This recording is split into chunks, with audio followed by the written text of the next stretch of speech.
Hello guys, ഇന്ന് ഞാനും സായന്തനെയും ആദ്യമായിട്ടാണ് ദൂരെ ഒരു സ്ഥലത്ത് പോകുന്നത്. അതുകൊണ്ട് തന്നെ ഞങ്ങള് ഭയങ്കര എക്സൈറ്റഡ് ആയിരുന്നു. ആദ്യം തന്നെ അതുകൊണ്ട് പണി കിട്ടി. ഞങ്ങള് പറശ്ശിനിക്കടവാ പോകുന്നത്. അപ്പൊ ആ ബസ്സിൽ കയറേണ്ട പകരം വേറെ ഏതോ ബസ്സിൽ കയറി. പിന്നെ ആ ബസ് ഇറങ്ങുമ്പോഴേക്ക് ഉണ്ട് ഞങ്ങൾ ശരിക്കും പോകേണ്ട ബസ് വരുന്നത്. അങ്ങനെ അതിൽ കയറി 7:30ക്കാണ് ഞങ്ങൾ ഇറങ്ങിയെങ്കിലും 10:30 ആകുമ്പോഴാണ് ഞങ്ങൾ അവിടെ എത്തിയത്. ഞാൻ പറശ്ശിനിക്കടവ് പോയല്ല എൻ്റെ അമ്മേനെ വീട്ടിൽ നിന്നാ, സോ അത്ര ദൂരം തോന്നിക്കില്ല. ഇപ്പാണ് ശരിക്കുള്ള ദൂരം എനിക്ക് മനസ്സിലായത്. ആൻഡ് ഫൈനലി നമ്മൾ അവിടെ എത്തി ഗൈസ്. ഞങ്ങൾക്കെന്തോ ഭയങ്കര സന്തോഷമായിരുന്നു. കാരണം ഞങ്ങൾ രണ്ടാളും ആദ്യമായിട്ടാണ് ഒറ്റയ്ക്ക് ഇങ്ങനെ പോകുന്നത്. യെസ് ഗൈസ്, എപ്പോ നമ്മളെ പേരെ ഒരാൾ ഉണ്ടാവൂല. നമുക്ക് വേണമെങ്കിൽ നമ്മൾ പോകും. ഇന്ന് അത്യാവശ്യം തിരക്കല്ലുണ്ടേനു, പക്ഷെ അതെല്ലാം ഒരു രസമല്ലേ. ആരും വരൂലാലോ, ഒറ്റയ്ക്ക് എങ്ങനെയാ പോവാന്നെല്ലാം വിചാരിച്ചിരുന്നു നമ്മൾ എവിടെയും പോവൂല ഗൈസ്. അതുകൊണ്ടാണ് ഇന്ന് ആരും ഇല്ലെങ്കിലും ഞാൾ രണ്ടാളും പോയത്. ഇങ്ങനെ ഞാള് പ്രാർത്ഥിക്കുകയെല്ലാം ചെയ്ത് പുറത്തിറങ്ങി. അതിനുശേഷം ഞാള് പ്രസാദം കഴിക്കാൻ പോയി. പറശ്ശിനി എന്ന് പറയുമ്പോൾ എപ്പോ ഓർമ്മ ഈ പയറും തേങ്ങയും തമ്മിലുള്ള കോമ്പിനേഷൻ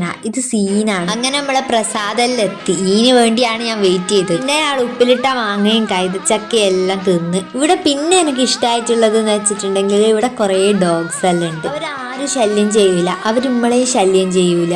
നല്ല രസമുണ്ടേനു ഇവിടെ ഇങ്ങനെ നിൽക്കാനല്ലോ. ഇവിടുത്തെ ആൾക്കാർ നമുക്ക് ഫോട്ടോ എടുത്തരും, പക്ഷെ പൈസ കൊടുക്കണം.